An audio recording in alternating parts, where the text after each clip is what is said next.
Hi, this is Dr. Swapna Athavale from Cosmocraft Clinic, Pune. So today we are going to discuss about a very common and interesting topic that all post-pregnancy women face is this rectal divarication or diastasis of rectus. So we'll first understand what is the rectus normal anatomical position in our body and how it goes wrong in some of the patients post-pregnancy or post-delivery. So this is called as rectus abdominis, which is midline six-pack muscle, which is very much visible in people who do regular gym activities. And this is called as linea alba, which is the midline, which is a connection between two rectus muscle. It puts all two rectus muscle in position and the abdomen becomes very tight and scaphoid because of this linea alba, and this is normal rectal anatomy. So what happens during pregnancy? There is gradual expansion of abdominal volume, and because of this there is constant pressure on this rectus abdominis muscle. Because of this pressure, sometimes there is gaping between this midline, which is called as linea alba. So because of this gaping and stretching of linea alba, there is a gap between two ends of rectus abdominis muscle.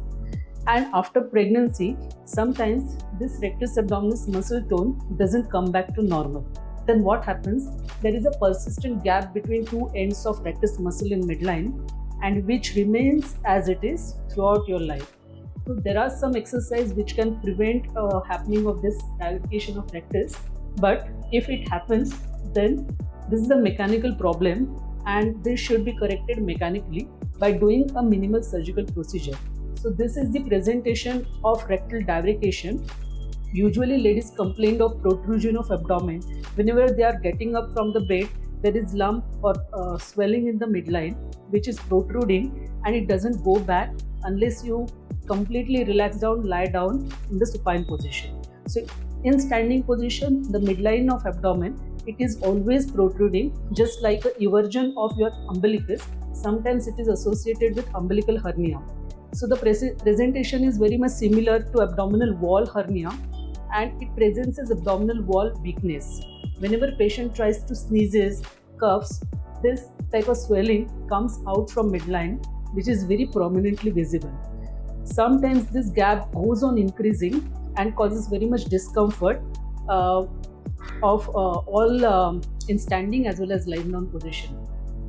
So there are different types of divarication or diastasis, that is gap between two ends of rectus. Sometimes it is below umbilicus or below your belly button. Sometimes it is above umbilicus, that is between your chest and umbilicus. And sometimes the whole length of your rectus is divided and this kind of hernia is protruding out from the midline. So this is called a diastasis of recti or divarication of rectus.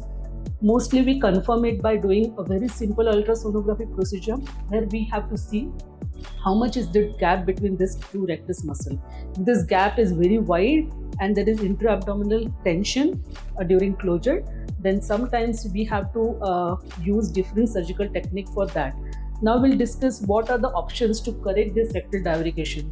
So sometimes it is not corrected by only doing exercise, and it can increase while doing abdominal crunches, or sometimes it becomes very painful because every time you do crunches exercise, the protrusion of this swelling comes out of your abdomen. So it is not going to help you out.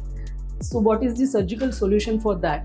So as a plastic surgeon, we have very developed and advanced technique. So we can address this problem through your C-section incision or lower abdominal declinine incision, that we call the procedure as abdominoplasty approach for correction of rectal divarication. So what is this approach? Abdominoplasty approach is we take the same C-section incision, we just extend that incision on both the sides, we lift up your lower abdomen, we correct the muscle which is gaping in the midline throughout the length, and sometimes we have to strengthen this muscle by putting a small mesh below it, and we close this the gap in layers so that your umbilicus becomes everted, your umbilical hernia gets corrected, as well as midline diastasis gets corrected, and excess of hanging abdominal tissue gets plicated just like a tummy tuck. So the better solution for handling rectal divarication is what I feel, if you combine it with abdominoplasty approach, then anatomically it becomes more aesthetically appealing abdomen with scaphoid abdominal tissue, midline correction of rectus, umbilical repositioning, as well as the tummy tuck surgery. So it's a combined package of abdominoplasty tummy tuck with correction of divarication of rectus. So this is almost a daycare procedure, one day stay procedure, mostly done under spinal anesthesia. Patient can go home next day. Only precaution is heavy weight lifting for next 4 to 6 weeks. Patient can join back to your normal work within few weeks of surgery, and no other restrictions are required for that. The incision line is very much hidden in lower abdomen, so no abdominal wall will have any kind of sutures or any kind of stitch marks. And this is the permanent solution for divarication of rectus. If you have any queries regarding this topic, please write down in the comment box. Please like our videos and subscribe our channel to get more notification about our further videos. Thank you.